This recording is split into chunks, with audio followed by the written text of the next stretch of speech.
मैले क्वेसन सोध्दै ठाउँ ठाउँ गएको थिएँ गुरु र मैले सुनेको यथार्थ के हो स्पष्ट भनिदिनु पर्यो गुरुले। जस्तै कि हामी मनुष्य भएर जन्मेको, किन त हामी कसको सन्तान भन्दाखेरि मनुको सन्तान भएर हामी जन्मेको अरे नि मनुष्यमा, किनभने यो मर्ते लोक भएको हुनाले मनुष्य भएर मर्ने ठाउँलाई मर्ते लोक भनेको अरे भन्ने सुन्छु। यो त हो त, हामी मनुको हामी सन्तान हो त, मनुष्य हो त हामी। हस् हजुरलाई धन्यवाद यो प्रश्न राख्नु भएकोमा। यसमा के प्रार्थ गरेर म एक त तपाईँले मनुष्यको सृष्टिको विषयमा सोध्नुभयो, अर्को विषय मृत्यु लोकको विषयमा जानकार खोज्नुभयो होइन। यसैले तपाईँलाई मैले दुईटै तरिकाबाट यसलाई क्लियर गराउँछु। 3 लोक 14 भुवन भनिन्छ। 3 लोक 14 भुवनमा यो मृत्यु भुवन हो। मृत्यु भुवन पनि भनिन्छ, मृत्यु लोक पनि भनिन्छ यसलाई होइन। योभन्दा माथि यानि कि स्वर्ग भुवन छ, त्यसमा राजा देवेन्द्रले राज गर्छन्। यो मृत्यु भुवनमा मनुष्यको राजा विष्णु अवतारले राज गर्छन्।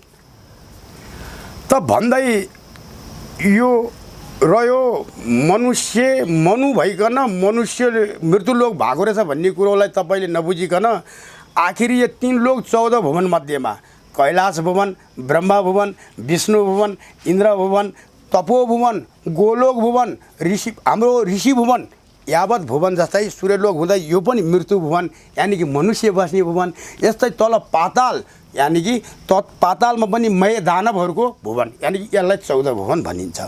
त्यो 14 भुवन मध्येको यो मृत्यु भुवन हो। यो सृष्टिको चक्रमा सुरु। बाँकी रह्यो अब मनुष्यको उत्पत्ति कसरी भयो र मनु कसरी बनियो। यसलाई हामी मनु नभइकन हामी मानव हौँ। यो मानव जातिको सृष्टि मनुको सन्तानद्वारा मनुष्य उत्पत्ति हो भन्ने कुरो भनिएका या श्रुति पुराणहरूको कथाहरूमा पाइन्छ। तर श्रुति पुराणको आधार भनेको वेद हो र वेदको आधार भनेको वेद लेख्ने ऋषिमुनिहरू र त्यो वेदलाई यथार्थ ठिक या बेठिक भनेर त्यसलाई निर्णय गर्ने ब्रह्मा हुन्, शिव हुन्, विष्णु हुन्।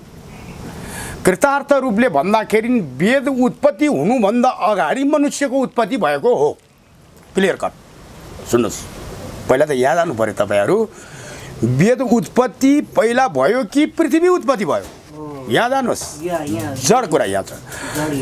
पृथ्वी उत्पत्ति भइसकेपछि मानिसलाई खाने पिउने जडीबुट्टीको आवश्यक सबै यो पृथ्वीमा ओछ्याएपछि मात्रै मनुष्यको अनि सृष्टि भएको हो, कुनै मनुद्वारा होइन। यसको अर्थ म बुझाउँछु हजुरहरूलाई। सृष्टि गर्ने पिता ब्रह्मा हुन्। उनले 84 लाख प्राणी सृष्टि गरे। त्यो मध्येमा नरचेतन चोला, नर भनेको मानिसको सबभन्दा उत्तम चोला र बाठो या चेतनशील प्राणी बनाए। अरू अचेत छन्, अबोध छन्, कोही बोल्न नसक्ने छन्, कोही बोलेर पनि चिन्न नसक्ने छन्, त्यसलाई अचेत भनिन्छन्। यो प्राणीहरू सबै कहाँ बस्छन् त भन्दा जलमा, थलमा, यो मृत्यु भुवन यसलाई थल भनिन्छ, र नभमा पानीभित्र पनि छन् र पृथ्वीमा पनि छन् र आकाशमा उड्ने पनि छन्। यी चारै किसिमका प्राणीहरू 84 लाख छन्। माटो मुनि बस्ने गणेउलादेखि लिएर पानीमा बस्ने साना ढोई मखर मच्छरदेखि लिएर मसिनो माछादेखि लिएर या यावत किराहरूदेखि लिएर पृथ्वीमा हुने हामीले देख्ने या नदेख्ने जीवहरूदेखि लिएर 84 लाख प्राणी छन्। यो सबै सृष्टि गर्ने ब्रह्मा हुन्। यो 84 लाख प्राणीलाई पाल्ने, पानी माटो मुनिको गणेउलालाई माटै खाएर, मनुष्यलाई अन्नहरू खाएर, फलफुल खाएर, र पशु या दारा या नङ्ग्रा निस्केकोलाई मासु नै खाएर, कोही पशुलाई घाँसै खाएर, कोही पन्छीहरू सानो जीवलाई आहार बनाएर उनीहरूको आहार पनि विष्णुले पालेका छन्। यिनलाई नाश कसले गर्छन्? यिनको नाम संहार कसले गर्छ? त मनुष्य होस्। फेरि भनिन्छ मृत्यु स्वरूपेणो मृत्यु संसार हो एक खण्डनम मृत्यु हु बीजो हो मृत्यु हु ऋषो हो मृत्युञ्जय नमस्तुते। जो कोही प्राणी पनि यो पृथ्वीमा सृष्टि हुन्छ ऊ जन्मिन्छ त मृत्यु अवश्य छ। यसैले त्यो कुनै पनि ठाउँ नहोला मृत्यु नपुगेको। जुनसुकै कुना होस्, जुनसुकै वृक्ष होस्, जुनसुकै खोला होस्, जुनसुकै पहाडको कुना होस्, त्यो मृत्यु पुगेकै छ। जहाँ हावा पुग्छ त्यहाँ मृत्यु पुगेको छ। यसैले जसले सृष्टि गरे, सृष्टि ब्रह्मले गरे, पालन विष्णुले गरे, संहार रुद्रले गर्नेछन्, यानि कि शिवले गर्नेछन्। यी त्रिदेवद्वारा यो 14 लोक 3 भुवनको सृष्टि रचैयाको बिँडो लगाम उहाँसम्म छ। कुरुक्षेत्रको लडाइँको लगाम कृष्णसँग लगाम भए चाहिँ त्यसरी नै यो ब्रह्माण्डको सृष्टि, पञ्चतत्त्वको सृष्टि, पृथ्वी जल तेज आकाश वायुको सृष्टि, मनुष्य लगायत या मनुष्यलाई आहार सबै सृष्टि गर्ने र संहार गर्ने र फेरि उत्पत्ति गर्ने, यो सबै त्रिदेवको एउटा हत्केलामा घुम्छ। उहाँहरूले पनि समय गुरुलाई साक्षी राखेर यो कार्य चलाउनुहुन्छ। तसर्थ कुनै पनि मनु नभइकन दक्ष प्रजापति पहिला ब्रह्मको ज्येष्ठ पुत्र हुन्। दक्ष प्रजापतिद्वारै प्रादुर्भाव भएका मनु ऋषिहरू, गौतम ऋषिहरू, वाल्मीकि ऋषिहरू, सप्त ऋषिहरू, वरुण, वायु, कुबेर, अग्नि, दिक्पाल यावतहरू तिनका सबै राजा इन्द्रलाई बनाए। मृत्युलोकको राजा या मनुष्यलाई बनाए चाहिँ इन्द्रको, स्वर्गको राजा इन्द्रलाई बनाए र हामी मनुष्य लोकमा मृत्युलोकमा बसेर 3 लोक 14 भुवनको खण्डनलाई लिएर गएर हामी पुराण रूपी कथामा यति लिएर जान्छौँ भने भोलि पर्सि साथै नै मनुको छोरा मनुष्य रहेछ भने चाहिँ मनुष्यको छोरा मान्छे भन्नेमा अहिले पुगिसके, जसले गर्दाखेरि मनुष्य भएर बाँच्ने शैलीलाई बिर्सिएर अहिले मान्छे भइरहेछन्। यसकारणले हामी ब्रह्मद्रष्टाहरू के भन्छौँ त भन्दा खल्विदं ब्रह्महं ब्रह्मस्मि ब्रह्म स्वयं दिव्लभ गच्छते ब्रह्म स्वयं कणकणेते जीव जीवेते 84 लाख प्राणीयते धारियते। यो 84 लाख प्राणीभित्र उही ब्रह्मको कण छ। कोही बोल्छन्, कोही नबोल्छन्। वृक्ष मनुष्यमा यति भेद छ, ऊ अबोध छ, संसारलाई रक्षा गर्छ। हामी बोध छौँ, बोल्न सक्छौँ त उनीहरूभन्दा कम नै छौँ हामीले हेर्दा। जस्तै अब सबै कुरो बिर्सिएको चाहिँ किन त यो कुरा भन्दा अब एउटा म नौलो कुरा गर्न चाहन्छु आज। जसले जगत सृष्टि बनाए, या ब्रह्मा या विष्णु या महेश्वर, यिनी सबै एउटै कर्म र काम, एउटै मात्रै काम गर्छन्। ब्रह्मले मात्रै सृष्टि गर्ने काम गर्छन्, विष्णुले मात्रै पालन गर्ने काम गर्छन्, रुद्रले मात्रै संहार गर्ने काम गर्छन्, धरतीले मात्रै बोझ बोक्ने काम गर्छन्, सूर्यनारायणले मात्रै ताप दिने काम गर्छन्, चन्द्रले स्वयं अमृत र शीतलता दिने काम गर्छन्, वायुले बहेर चाहिँ शीतलता मानिसको प्राणहरू ओसार पसार गर्ने काम गर्छन्, गङ्गाले जल दिएर मानिसलाई प्राणको रक्षा गर्छन्। यी फलहरू वृक्ष आफै अरूलाई फल दिन्छन्, आफै खाँदैनन्, अरूको लागि नै बाँचेर बसेको छन् यिनीहरू, यी ईश्वर आफै। त मनुष्य त के गर्न खोज्छ? उसले सबै कुरो देखे जति सबै गर्न खोज्छ। यो नै मनुष्यको भूलता हो, यो नै लक्ष्यविहीन हो। किन? एउटै कर्म एउटै टार्गेट गर्नुपर्छ। त्यस्तै आज हामी धर्मयोगीहरू पनि राजनीति कूटनीतिद्वारा देश विचलित भएको देखेर धर्म नीति गर्न बाध्य भएका छौँ। किन? यो धर्मद्वारा रक्षित भएको भूमि हो। यो धर्मले रक्षा गरेर भार बोकिरहेको धरती हो। यो धरती धर्मले रक्षा गरेको छ। यो धरतीको सिमाना र प्रजा विष्णु अवतारले रक्षा गर्नुपर्छ। किन भन्दा मनुष्यको राजा हुन् यो मृत्युलोकका। यो हाम्रो भनाइ। यिनलाई दार्शनिक गुरुहरूको आवश्यक छ, जसले गर्दा सही मार्गमा यो देशको कल्याण गरौँ, हैन त भन्दै। अब अहिले अपूर्ण के देखेको छ त भन्दा सबै सम्प्रदाय रूपी कथाले गर्दा, किताबको कथा रूपीले गर्दा मनुष्यहरूले वास्तवमा हंस देहे सोहो शिवे सिंह हंस देहिनो शिवे साहा, म यो हंस रूपी आत्मा बोकेर पिता र माताको आनन्दको समयमा गर्भभित्र बसेको म आत्मा रूपी हंस, कतै यो संसार अन्तै अलमल्लेको त छैन तेरो र मेरोमा भन्ने निर्णय कुरो हामी जुन दिन सागरमा लिएर गएर बिदा गरेर हाम्रो सागर सन्तान फर्किन्छन्, हामी एक्लो यात्रा गरेर चल्नुपर्छ। त्यो दिन हामीलाई छर्लङ्ग हुन्छ। चित्रगुप्तले यो संसारको चित्र र तपाईँ र हाम्रो शरीरको चित्र गुप्त बनाएर राखेको छ। त्यो गुप्त भएको चित्र त्यही दिन खुल्नेछ। अनि त भन्छ आए ही तो जाएंगे राजा रंग फकीर, एक सिंहासन चढी ही चले तो एक बधे जंजीर।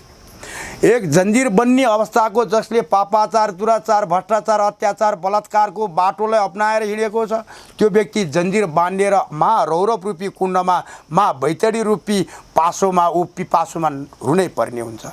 र जो पुण्य गरेर यो संसार अरूको लागि र पृथ्वी र धर्मको लागि बाँच्न आएको छन्, ती व्यक्तिहरू त सिंहासनै चढेर माथि जानेछन् भन्दै यो अवस्था कसले देखाउँछ त भन्दा अहिले पृथ्वीमा धर्मनिरपेक्ष भएको अवस्थामा, यो धरती रोएको अवस्थामा, यो अवस्थामा विश्व वर्ल्डलाई नै एक जन्जिरमा बाँध्ने गरी वैदिक यौगिक सत्य सनातन धर्म नेपाल 2077 यो चाडा नाम किन रह्यो? सत्ययुगमा सत्यवती, त्रेतायुगमा तपोसपन, द्वापरयुगमा मुक्ति सोपन, कलियुगको सुरु भएपछि नैतपाल हुँदै अनि नेपाल भएको यो मातृभूमि नेपालबाट अति यति धर्म जगेर्ना र रक्षा यति भएन भने विश्व ब्रह्माण्ड कुनै देश पनि रहँदैन। कुनै पनि देश अडिएको छ त नेपालको धर्मको मूल वृक्षको मूल जरोले अडिएको छ। अरू देश सबै शाखाए प्रशाखाए चराहरू हुन् र यी मूल जरो नरहेमा कुनै प्रशाखाले त्यो रोप वृक्ष अडाउन सक्दैन, त्यो ढल्नेछ, यानि कि पृथ्वी प्रलयको तर्फ जानेछ। यो प्रलयको तर्फ जान नदिनको लागि यानि कि मानवमा भाइहरूमा भएको जात र धर्मको दण्डबाट चाहिँ विचलित भएर एउटा राजनीतिको हुइमा लागेर हिँडेकाहरूलाई अब राजनीति गर्न बन्द गर, धर्मनीतिद्वारा कुलको रक्षा गर, मातृको रक्षा गर र मानवताको कल्याण गर र देशको राजा प्रजासहित धर्मको जन्जिरमा बाँधिने काम गर। विदेशीमा आएका व्यक्तिलाई अतिथि देवा भव, नेपालको लागि स्वागत छ, तर नेपाललाई घात पुर्याउने धर्म र संस्कार कहिले पनि सही हुँदैन भन्ने नीतिको नियम बसालेर वैदिक यौगिक सत्य सनातन धर्मले एउटा लक्ष्य आधार गर्यो, एक धर्म दुई जातद्वारा। यो मेरो सत्ययुगमा भएको कुरा।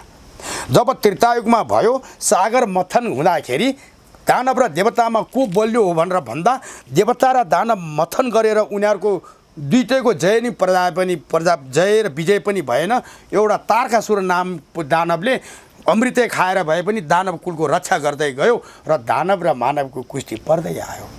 त्यो बेलामा सागर मथनद्वारा जब वेद उत्पत्ति भयो, पारिजात उत्पत्ति भयो, कामधेनु उत्पत्ति भयो, सुदर्शन चक्र उत्पत्ति भयो, अमृतको कुण्ड घैला उत्पत्ति भयो, हलाल विष उत्पत्ति भयो, त्यो सिस्टम त्रेतायुगदेखि ब्राह्मणको सिस्टममा ऋषिमुनिहरूले वेद जिम्मा लगाइदिए।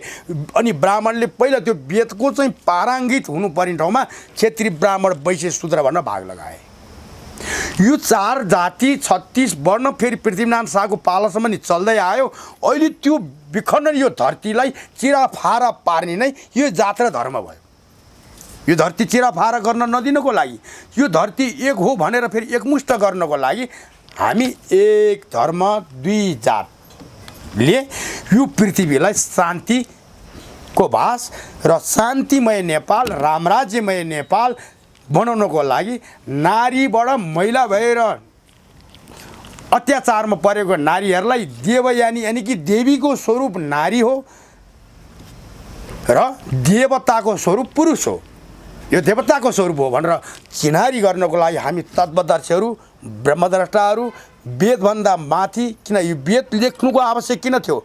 मानिसहरूको बुद्धि विपरीत जाला भनेर। आज वेदलाई आचरण नगरिकन खुद वेदको अक्षर त बोलेन, आज वेद लेख्ने ऋषिमुनिहरूकै सन्तान वेदभन्दा माथि उच्च भएर हामी बाध्य भयौँ हामी बोधित्व हुन, यानि कि वाणीलाई बोधित्व गराउनको लागि। तसर्थ यो पृथ्वीमा अब पञ्चम वेदको आवश्यक छ, जुन वेदले बिहान उठ्ने साथै आफ्नो पिता माताको खुट्टामा शिर झुकाउँछ। यो कलिको मध्य चरणबाट अब पञ्चम वेद जसले गर्दा जसले कानुन बनाउँछ त्यसलाई पनि कानुन लाग्नेछ। जुन राजालाई श्री श्री श्री श्री श्री 7 नेपाल भूमि रक्षक प्रजापालक विष्णु अवतारको संज्ञा दिन्छ, त्यसलाई गर्नको लागि अब योगी द्रष्टा गुरुहरूको आवश्यक छ भन्दै यो आमूल परिवर्तन किन गर्न खोज्यो त्यो योगीहरूले? कोही बन्दुक बोकेर जङ्गल लागे आमूल परिवर्तन गर्नलाई, कोही काङ्ग्रेस बनेर लागे आमूल परिवर्तन गर्नलाई, कोही कम्युनिस्ट बनेर लागे आमूल परिवर्तन गर्नलाई, कोही वादी बनेर लागे आमूल परिवर्तन गर्नलाई, कोही सङ्गठन खोलेर लागे रोडमा उफ्रिएर आमूल परिवर्तन गर्नको लागि। त्यो आमूल परिवर्तनको गन्तव्य बिना शिकारको शिकारीले बन्दुक ताके नै हो। त्यो खै त अहिलेसम्म ल्याएको त लक्ष्यविहीन भयो, जसले गर्दा अस्तव्यस्त ध्वस्त भयो। त्यो लक्ष्यलाई विहीन गर्दै अब एउटा निराधार साकार निराकारको मूलाधार धर्मलाई र छालाई बोकेको धर्मलाई बोक्दै आउनेले शब्दको तीर लिएर आयो आमूल परिवर्तन गर्न। शब्दको तीर चारै युगको धर्मलाई खम्बा बोकेको वैदिक यौगिक सत्य सनातन धर्म नेपाल, जसले गर्दा यसमा हिन्दू भन्ने शब्दै छैन। हिन्दू भन्ने शब्द किन छैन यसमा त भन्दा हिन्दू भन्ने शब्द वेद श्रुति पुराणहरूमा कहीँ पनि अङ्कित छैन कि कहीँ पनि गीता होस् रामायण होस् यो हिन्दू अक्षर सम्बन्धले लेखिएको हो भन्ने कहीँ छैन। शब्द यो छ सनातन, शब्द यो छ यौगिक, शब्द छ यो वैदिकता अनुसार चलिएको वेदाचार्यहरू। त्यसैले सत्ययुगमा यो धरतीलाई सत्यवतीले ग्रहण गर्दा वैदिक धर्म थियो। त्रेतायुगमा तपोस्वनीवती माताले यो धरतीलाई ग्रहण गर्दा योगी यानि कि योगिक गुरुहरूले रक्षा गर्थ्यो। त्यतिखेर सत्ययुगमा यही शरीर हो तपाईँ हाम्रो 35,000 वर्ष आयु बाँच्ने। जब त्रेतायुग आइसकेपछि यही शरीर हो आमाले त्यो भोग गर्दाखेरि 25,000 वर्ष हाम्रो यो आयु थियो त्रेतायुगमा। द्वापर युग तपोस्वनी माताको काखमा यो जब आउँदाखेरि द्वापर युगमा 12,000 वर्षको भयो यो शरीर। जब कलियुगमा नैतपाल भइसकेपछि 100 वर्षभन्दा माथितिरको भन्दै जान्थे, कलियुगको व्याप्त भइसकेपछि अब त 100 वर्षको हो यो आयु। 100 वर्षभित्रमा हामीले पूर्णसेहे पूर्णमादायाः पूर्णमेवायी वशिष्यतेः यो जगतलाई गर्नको लागि किन अपूर्णमा भएको छ? अहिले धर्म अपूर्ण, प्रजा कता जाउँ त्यता अपूर्ण, राजाले कुन खम्बा अँगालेर यो धरतीलाई सदाको लागि मेरो सन्तानलाई यो देश नेपाल भनेर राजवंशको देश भनेर चिनाउने त्यसमा पनि अपूर्ण देखिन्छ। नआत्तिनुहोस्, जात धर्ममा नलड्नुहोस्, आउनुहोस्, हत्या हिंसा दुराचार रोक्नुहोस्। एक धर्म दुई जातले यो संसारमा रामराज्य गराएर विष्णुअवतारको पद दिएर राख्छ कि यो धर्मका साधन हतियारीहरू भन्दैछन्, यानि कि दैविक साधनको हतियारीहरू भन्दैछन् यो पृथ्वी शान्तमय गराउँछु। अहिले दुःख लाग्छ बङ्गालको खाडीदेखि लिएर हिन्दू र मुसलमानको शब्दले हामी त भन्छौँ भगवान हिन्दू भन्ने शब्दहरू तपाईँ बन्द गर्नुहोस्। हिन्दू शब्दले गर्दा भाइ भाइहरू धेरै मार्दैछन्। हिन्दू शब्दले तपाईँ हिन्दू भनिदिनाले अबोध प्राणी दुध दिने गाई काटिँदैछन्। कम्तीमा वैदिक सनातनी भन्नुहोस्, जसले गर्दा हत्या हिंसा रोक्नु सबै हाम्रो भाइ हो भन्नुहोस्। यो संसार मनुष्य जाति सबै एक सन्तान हो। सृष्टि गरेको त्यही एउटा बाउले हो, पालेको हामीलाई त्यही बाउले हो, सङ्घार भोलि त्यही एउटा बाउले गर्छ। किनकि आयो टप्प टिपी लग्यो मिति पुग्यो टारेर टार्दैन त्यो। किन हुने हार कुरो ठुलो चरिसिजी टर्दैन केही गरे नि। जे हुनु थियो हुन्छ भइरहेछ त्यो हुनुबाट। तर हामी धर्मका साधकहरू के भन्छौँ भन्दा अनहुनीलाई हुनी बनाउने, हुनीलाई अनहुनी बनाउने एक दैविक हतियारी पनि हामी भन्छौँ। पृथ्वीमा मनुष्यहरू जुत्छन् त धर्म र जातको कारणले जुधेर भवन्डर मचेको कारणले मेरो सत्ययुगमा भएको एक धर्म दुई जातलाई सिकाएर पाठ र विधान नीतिको धर्मको कानुन बनाएर राख्नेछु। सानो झड्का धर्मको त स्थान र स्थान हुन्छ। आमाबाट त्यही आमा हो खुट्टा ढोक्ने, त्यही नारी हो हाम्रो सृष्टि फेरि रक्षा गरेर अर्धाङ्गिनी बन्ने, त्यही नारी हो फेरि जन्मेपछि खुट्टा ढोक्ने। त्यस कारणले छोरीलाई खुट्टै ढोक्नुपर्छ, अर्धाङ्गिनीद्वारा सृष्टि रक्षा गर्नै पर्छ। माताको शिरमा हामीले पाउ कदम राख्नै कदममा शिर राख्नै पर्छ। यो धर्मको नीतिको नियम। आज धन भएपछि सबै एकै जग्गा भयो। त्यस कारणले यो पृथ्वीमा अब मृत्यु लोकको मध्य चरणमा आएपछि योगीहरूले साम्य युगद्वारा सत्ययुग एकचोटि ल्याउनको लागि विश्व ब्रह्माण्डमा जात र धर्ममा जुटिरहेको वास्तव गरी मुसलमान कन्ट्रीमा जहाँ नारीको बढी अपेलना हुन्छ, एक धर्म दुई जातद्वारा सबै बाँधिनु छ। यसैले कोही ओमकार होइन, ओमकार त ईश्वरको सृष्टिमै ब्रह्मको मुखबाट निस्किएको, कुनै सूर्यवंशी होइन। सूर्य त जगत प्राणी 84 लाखलाई लागिरहेछ कि बोट वृक्ष, कोही म सूर्यवंशी भनेकै छैन।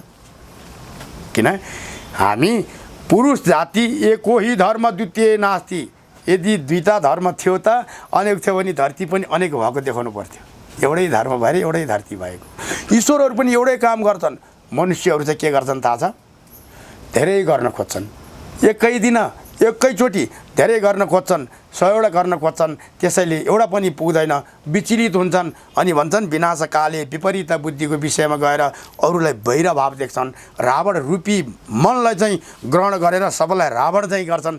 यो तरिका के हुन्छ? विशेष गरी अहिले धर्म मान्ने, धर्मको दत्त योगी द्रष्टा ब्रह्मद्रष्टाहरूलाई धर्मको गुन्डाहरूद्वारा, जो धर्मको विषय हिजो केही पनि थाहा छैन, हिजो कोही डाक्टर बने, सुई लाएर घोच्ने र औषधिको काम मात्रै जान्थे, आज केही अप्ठाउ नपाएपछि धर्मज्ञानी भए। हिजो कोही आर्मी प्रशासनहरू यता त्यता बन्थे, आज धर्मका गुरु भएर ठुलो दार्शनिक बने। किन? धर्मले त पहिला मनुष्यको संस्कार सिकाउँछ। जुङ्गा राख, टुप्पी राख, नङ नराख, जनै लगा, पृथ्वीलाई ढोक, पिता मातालाई ढोक, गौगङ्गा गायत्रीलाई रक्षा गर। या जनै नलाउने कुलका भए तापनि धर्मको रक्षा सबै गर। अधिकार सबैको छ। वृक्षले लगाइरहेछ जनै यहाँ, पत्थर शिलाले लगाइरहेछ जनै यहाँ, ढुङ्गालाई हेर्नुहोस् न जनै लगाएको देखिन्छ होइन हो। त्यस कारणले अहिले यहाँ भेद त के गरिरहेछन्? बादमा ब्राह्मणवादले हामीलाई सानो बनायो। सानो बनाउनेहरू त निज आफै बनेको छन्। भन्दैछ ब्राह्मणवादले बिगारेकोलाई एक धर्म दुई जात। किन? यो शब्द जुन जातित्वमा लडेर मलाई राज्य चाहिन्छ जातको भन्ने छ नि, उहाँहरूलाई यो कुरो सुहाउँदो रहेनछ। किन भन्नुहुन्छ भन्दा मेरो सृष्टिमा भएको धर्म ल्याएर एक धर्म दुई जात गर्न म खोज्छु हामी यहाँ। अनि अहिले हामी चाहिँ त्यो हामीलाई त्यो धर्मगुण्डद्वारा जो हिजो केही गरेन आज धर्माती बनेर बडा अगाडि सरे। योगी योगात्माहरूलाई पनि आफै गुरु बनेको छन्, आफै म बिके हुँ पनि भन्छन्, फेरि आफै घर परिवारद्वारा पनि भन्छन् मलाई बौसी लागेको छ, मेरो सन्तान मेरो आमाहरू बौसीहरूले मार्दै गए होइन। अब यो कसरी गर्ने? यो 22औं शताब्दीमा आएर हामी त भन्छौँ ए बाबा राक्षस हुनु मन लाग्यो भने तपाईँ नराम्रो कृत्य वचन बोलेर अरूलाई उपद्रव गर्ने हो, तपाईँ राक्षसै पनि हो होइन। त्यो राक्षसलाई चाहिँ तपाईँ फेरि राम बनाउन सक्नुहुन्छ नि, ज्ञान दिएर राम पनि बनाउन सक्ने हो। रावण पनि आफैभित्र छ, राम पनि आफैभित्र छ, राक्षस पनि आफैभित्र छ भनी अब कुन नजरले हेर्ने भन्दा यिनीहरूले त आफ्नै सन्तानलाई चाहिँ दूषित गराएर अनि अरूलाई दोष लाउँदै हिँडेकाहरूले जसलाई धर्मको आचरणमा हिँड्नु नै छैन तिनले चाहिँ के गर्दैछन् त भन्दा धर्मको राजनीतिको लागि। यस्तो व्यक्तिले गर्दाखेरि राजा पनि फेरि विचलित भएको छ, जसले गर्दा धर्मगुरुहरूद्वारा अब केही हुन्छ कि भन्ने एउटा चलेको छ होइन। माताहरू पनि धेरै देखियो पहिला 76 77मा ए राजा आइसक्यो अब फलान दिन आउँछ, 77 भित्र त ग्यारेन्टी नै छ। धेरै माताहरूले धेरै बोल्दै जानु। यो के भयो त भन्नुहुन्छ नि, धर्म भन्ने वस्तु खेलवाड भयो। यो खेलवाड भए बापत यिनीहरूले दण्ड भोग्नुपर्छ। जस्तै आज एउटा कुरा पनि गर्न मन लागेछ मलाई, सायद अब विषयमा त्यो बोलौँला। एउटा जान्नी झाँक्री भाइरल हुनुभएको थियो कता यो दिग उतातिर पूर्वतिर, उहाँको सर्पले डसाएको विषयमा। यो विषयमा म के अलिकति बोल्छु पनि उहाँलाई अलिखेर होइन, यो विषयमा जोडेर भन्दै यो संसार एक धर्म दुई जातद्वारा सहस्र ब्रह्माण्ड एक गरौँ। श्री श्री श्री विष्णु अवतार प्रजापालक नेपाल भूमि रक्षक श्री 7 राख्छु। किन त भन्दा पृथ्वीनारायण शाहले दिएको अभिश्राप होस् या श्राप होस्, 12औं पुस्ता भएपछि राजवंश सकिन्छ। यो अभिश्रापलाई पनि हामी दैविक साधक गुरुहरूले के भन्दैछौँ भन्दा त्यो ज्ञा भन्ने शब्दबाट गएर विचलित भएकोलाई हामी श्री श्री श्री 7मा ल्याउन चाहन्छौँ। त्यो श्री 7 ल्याउनलाई कसैको पनि क्षमता छैन। यानि कि त्यो श्री 7मा ल्याउनलाई दरबारभित्रको आरो अवरोध जुन त्यो आकालमा मरिएका वस्तुहरूलाई हटाउनेदेखि लिएर दरबारभित्रका मनोमटावका कुराहरू र फेरि जुन दरबार आफै पिंजडाभित्र छ त्यो पिंजडा मुक्त यानि कि हिँड्दै पहिलेदेखि त्यो पिञ्जडामा परेका हुन्। त्यो पिञ्जडा मुक्त गराउनु छ यो अवस्थामा। त्यो पिञ्जडाबाट मुक्त गराएर मूलाधार नेपालको चाहिँ गर्भसाथको चाहिँ श्री साथ राख्नको लागि, विष्णु अवतार राख्नको लागि, सायद नेपालको लागि त्यो पृथ्वीनारायण शाहको हंस र आत्मा बोकेर आउने एउटा त्यही पृथ्वीनारायण शाहकै शिला पत्थरमा साधन गर्ने तान्त्रिक या साधक ब्रह्मद्रष्टा चाहिँ अहिलेको लागि नेपालको लागि चाहिँ च्यालेन्जले भन्न सक्छु आधार रूपी म एक्लै छु। जसले गर्दा एक धर्म दुई जातद्वारा योगीद्वारा देशलाई समेटेर फेरि विष्णु अवतारलाई राख्छ। अन्यथा कुनै पनि वादले ल्याएर राज संस्था कहिले पनि यसरी स्थायी रूपले कहिले पनि टिक्दैन। हुन त अहिले सबैलाई हतार भएको छ। यो हतारको प्रसङ्ग भनेको विदेशीको प्रेसर हो। यो प्रेसरले गर्दा राज संस्था सबै समेटेर नङ्गिया हुन सक्छ। किन अहिले यहाँ विश्वको टार्गेट नेपालबाट युद्ध छ। यो युद्धको भुमरीमा अगर दरबारलाई पनि हिन्दू राजा र सम्रको हिसाबले ल्याएर हाल्ने हो भने नामेट बनाउनलाई जम्बूद्वीपे भारत खण्डे, फेरि भन्छु नेपाल काटेर नेपाल भयो। अब ने काटेर पाल मात्रै बाँकी राख्न लाग्छन् यिनीहरूले। त्यो पालमा भा थप्दै पनि भारत पाल भयो, चा थप्दै पनि चा पाल भयो। यो सत्यवती तपो सपन मुक्ति सोपन नै त पाल बाँकी रह्यो नेपाल। अब ने काटेपछि के पाल? त्यो नेपाल नै राख्नको लागि, नेपाल मातृभूमिकै किल्लाको विष्णु अवतार बनाउनको लागि अतिथि देव भवलाई नै स्वागत गर्दै मुसलमान र हिन्दूमा भइरहेको यो जातको दण्डलाई बन्द गराउँदै मुसलमानलाई पनि मेरो भाइ हो भन्दै हत्या हिंसा दुराचार नगर भाइ, हामी भाइ हौ आऊ, सत्यवतीको सन्तान हौ आऊ भन्दै एक मुष्ट गराउनको लागि एक धर्म दुई जात वैदिक यौगिक सत्य सनातन धर्म नेपाल चारैको धर्म र मनुष्य नर र नारी नै सृष्टि हो।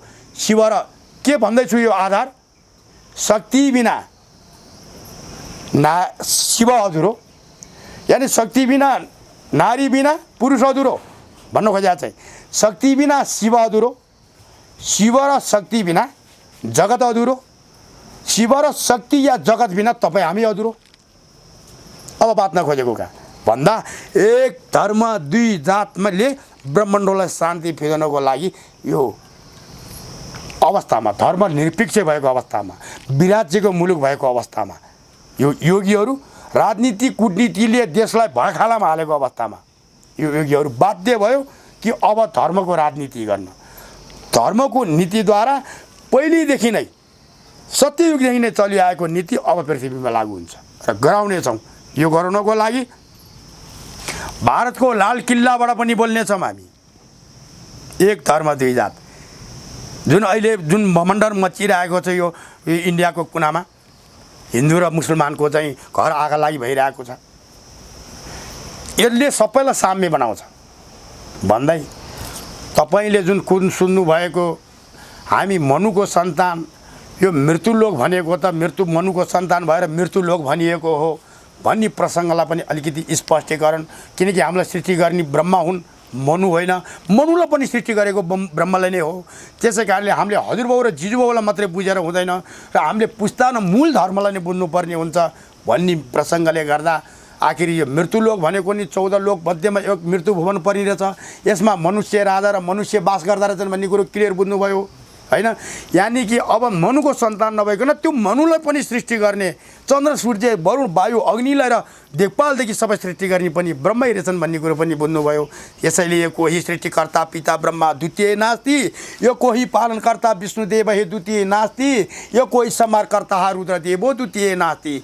यसैले त्यही विष्णु भगवानको इष्टदेव हुन् शिव, शिवको इष्टदेव हुन् विष्णु, त्यो विष्णुको अंश हो, विष्णुको अवतार हो। मत्स्य विष्णुको अवतार हो, कुर्म बाघ बदलिनी नरसिंह बामन परशुराम विष्णुको अवतार हो, राम विष्णुको अवतार हो, कृष्ण लक्ष्मीको अवतार हो, राधिका बुद्धकै अवतार हो कृष्ण। त बुद्धकै अवतारबाट पनि फेरि अब कल्की अवतार पनि हो उही विष्णु अवतार। र यो दशम अवतारमा कल्की अवतारले चाहिँ पृथ्वीलाई किन शान्ति गराउँछ त र भन्दा जुन पञ्चशूल यो पृथ्वीमै नभएको पञ्चशूल किन उत्पत्ति हुनु पर्यो यतिखेर भन्दा यो पृथ्वीमा कोही पनि वेद धर्मबाट विचलित भएर बाहिर गएकाहरूलाई पञ्चशूलले दण्ड दिनेछ। अब पृथ्वी जल तेज आकाश वायु तिनको घर कुना चप्पा चप्पा अफिस अफिस टेबल टेबल कागज कागज कलम कलम मसी मसी पुग्नेछ। यसैले जसोसले अहिले अपराध गरेको छन् नेपालमा यो पार्टीहरूले र राजनीतिहरूले गरेको कारणले यो सुल व्यापक चलेको छ। अहिले काङ्ग्रेसमा झगडा, कम्युनिस्टमा झगडा, वादीमा झगडा, माओवादीहरू कोही झुन्डेर मर्नेसम्ममा र आत्महत्या गरेसम्म नि पुगिसके। के हो निर्णय थाहै छैन। बन्दुक त बोकेर हिँडे आमूल परिवर्तन गरे 2 वर्षमै च्याट, 12 वर्षको कमाइ उही बेलामै खोलामा च्याट भने जस्तै सर्वस्व राजा पनि 18 वर्ष टाङ्गमा पनि तेल लाएर बसे। 18 वर्ष मैले दिमागमा यो रोजी जनता म यो गर्छु कहिले भन्दैनन् भन्दा यो अवस्थामा के भयो भन्दा यो पञ्चसूलले सही सागर मथन गराएर तत्वदर्शी गुरु खोज, तत्वदर्शी योगीद्वारा त्यसको वचनलाई शिरपर गरेर एक धर्म दुई जातद्वारा नेपालद्वारा सृष्टि भएको धर्मले विश्व ब्रह्माण्डमा जातित्वको दण्ड र धर्मको दण्डलाई पाकिस्तानदेखि लिएर चाइनादेखि लिएर उत्तर कोरियादेखि लिएर यावत ब्रह्माण्डलाई फेरि नेपालको नेपालको ठाडो झन्डा फरफराएर शान्ति बनाउनको लागि उत्पत्ति भएका हौँ हामी। यसमा फेरि के छ त भन्दा ए जनमानस हामी सिद्धान्तका धनी हौँ, शब्दका धनी हौँ, तीरका धनी हौँ, त्यसैले लक्ष्यका धनी हौँ। हामी लक्ष्य लिएर निस्केका छौँ। त्यो लक्ष्यमा जनमानसहरू जो धर्मप्रेमी छन्, जो धरती प्रेमी छन्, जो विष्णुवतार राजा चाहन्छन्, जो यो पृथ्वीमा कीर्ति फिजाएर फेरि परमधाममा मुक्त हुन चाहन्छन्। हंस देहेशो शिवेशा हंस देहिन शिवेशी, जहाँबाट हामी त्यहाँबाट आएर फेरि मनुष्य लोकमा आएर राजा जस्तो चाहिँ शासन चलाएर पृथ्वीलाई चाहिँ धर्मले जय जय, शान्तिले जय जय गर्दै फेरि पुण्यको कमाई लिएर गएर हामी फेरि अर्को युगान्तरमा चल्नेछौँ। त्यसको लागि नै हामी आएका हौँ भन्दै हजुरको दुईवटा प्रसङ्गले अलिकति लामो कथा पनि भयो। मेरो बानी पनि यस्तै छ कि कसरी भन्नुहुन्छ भन्दाखेरि अब फेद र टुप्पोको त्यसको बिचमा लिएर गएर नजोडिकन बिचको मात्रै सुनेर मजा आउँदैन। यो न्याउरी मुसुले सर्पोलाई डसेर चाहिँ बिचको भाग खाएर टुप्पो र छेउलाई फेरि जोडे चाहिँ हुँदै जान्छ भन्दै अब यसमा पनि अब हजुरको हाम्रो